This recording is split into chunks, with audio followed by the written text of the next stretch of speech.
Sugar వ్యాధిగ్రస్తులు కానివ్వండి, లేదా ఇన్సులిన్ రెసిస్టెన్స్ నుంచి బయటపడాలి అనుకునే వాళ్ళకి కానివ్వండి, మనం ఉదయం తీసుకునేటటువంటి ఆహారం మీద ఆధారపడి మన బాడీలో ఇన్సులిన్ రైజ్ ఫ్లక్చుయేషన్స్ లేదా గ్లూకోజ్ స్పైక్ ఫ్లక్చుయేషన్స్ అనేవి జరుగుతూ ఉంటాయి.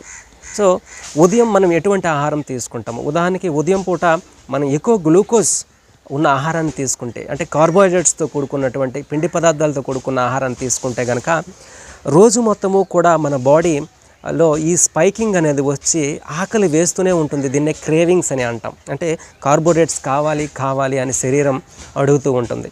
సో ఈ షుగర్ స్పైక్ పెంచేటటువంటి ఆహారాన్ని మనం ఉదయం తీసుకోకుండా సలాడ్ రూపంలో, స్ప్రౌట్స్, షుగర్ తక్కువగా, గ్లైసెమిక్ ఇండెక్స్ తక్కువగా ఉండే ఆహారాన్ని ఉదయం మనం తీసుకోగలిగితే కనుక రోజు మొత్తము కూడా మన శరీరం షుగర్ని కంట్రోల్లో ఉంచగలుగుతుంది. స్పైక్ రాకుండా, క్రేవింగ్స్ రాకుండా మనల్ని ఆపుతుంది.